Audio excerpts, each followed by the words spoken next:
أعوذ بالله من الشيطان الرجيم بسم الله الرحمن الرحيم فمن أظلم ممن كذب على الله فكذب بالصدق إذ جاءه أليس في جهنم مثوى للكافرين والذي جاء بالصدق وصدق به أولئك هم المتقون لهم ما يشاءون عند ربهم ذلك جزاء المحسنين صدق الله العظيم۔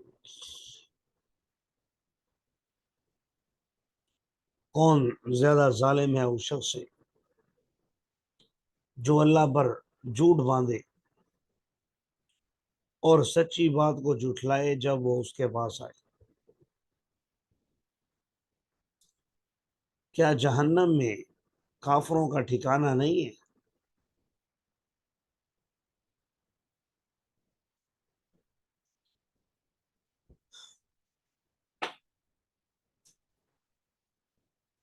یہاں آیت مبارکہ کے اندر اللہ پر جھوٹ باندھنا اور اللہ کی باتوں کو جھٹلانا دونوں کو جہنم میں جانے کا سبب بتایا گیا ہے،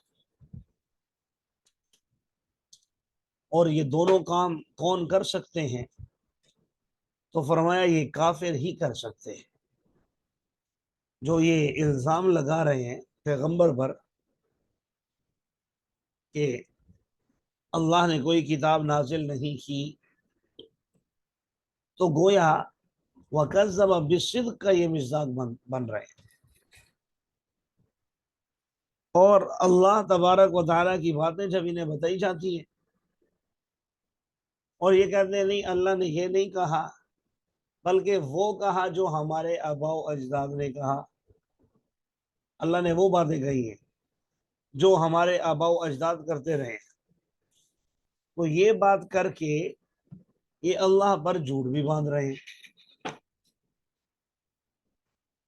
تو گویا رسول اللہ صلی اللہ علیہ وسلم کو جھٹلا کر کے ممن کذب علی اللہ کا بھی مصداق ہے یہ لوگ، اور وکذب بالصدق کا بھی یہ لوگ مصداق ہیں۔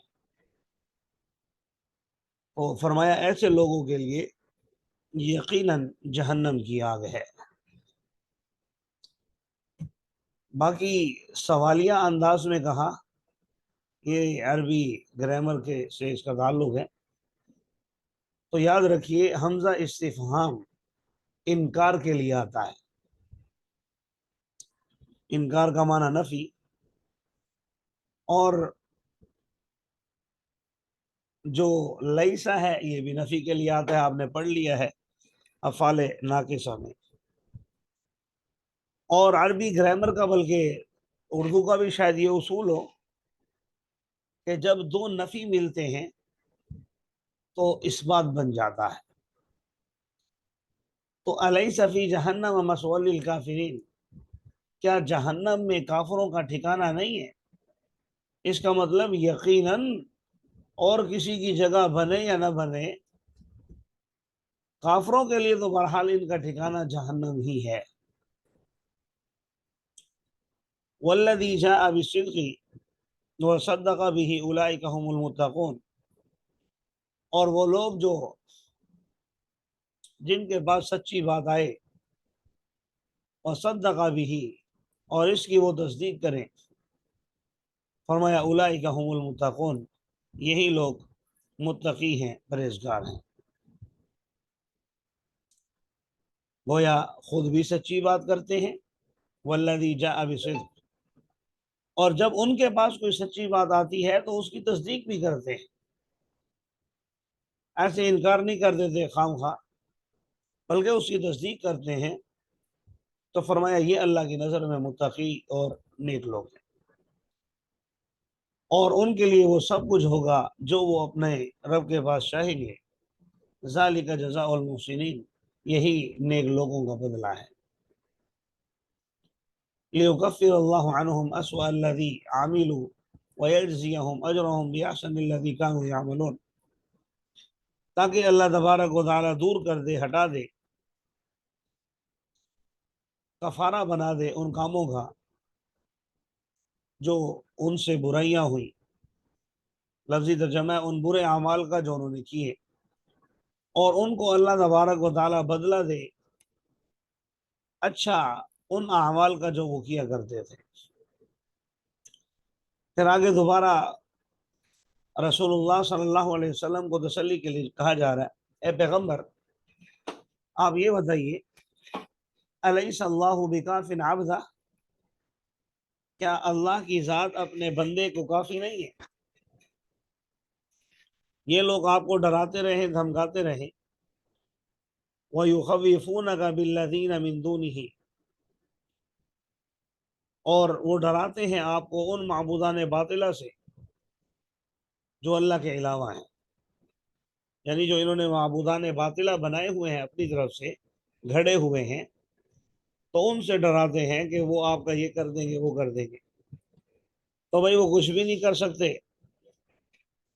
کیونکہ اللہ سے بڑھ کر تو کوئی بھی نہیں ہے۔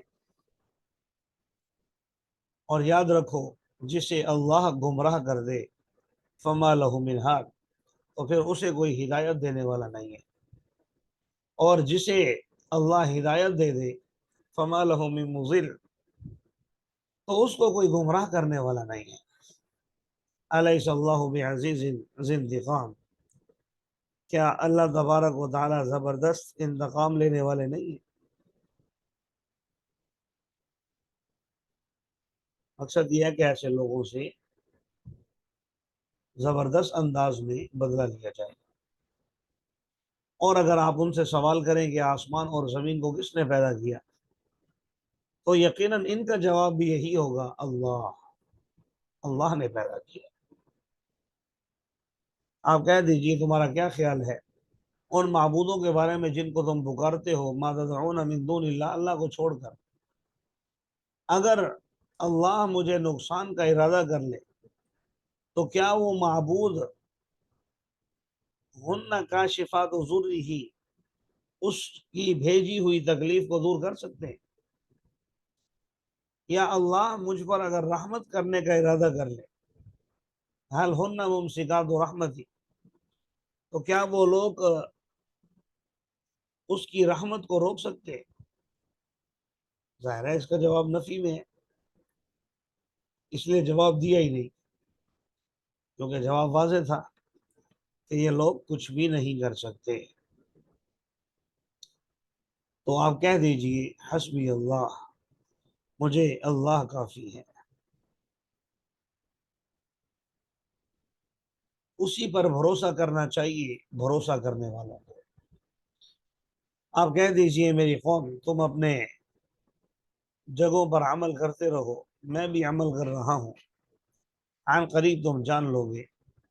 من یأتیہ عذاب یخزیہ، کہ کس کے پاس رسوا کن عذاب آتا ہے، ویحل علیہ عذاب مقیم، اور کس پر دائمی عذاب آتا ہے۔ یحل کا مطلب اترنا، عذاب مقیم ٹھہرا ہوا عذاب، مقصد یہ کہ ایسا عذاب جو دائمی ہوگا، ہمیشہ ہوگا۔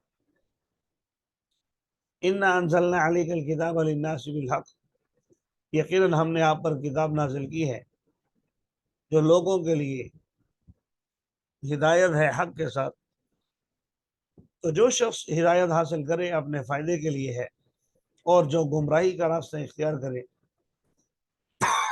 تو اس کا نقصان بھی اسی کو ہے۔ وما انت علیہم بوکیل، اور آپ ان پر کوئی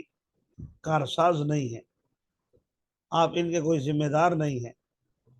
جو اللہ تعالیٰ نے آپ کو دے دیا ہے بس وہ اسی حکم کو پورا کیجیے، اطاعت کیجیے، تاکہ کل قیامت کے دن آپ ان کے سامنے بری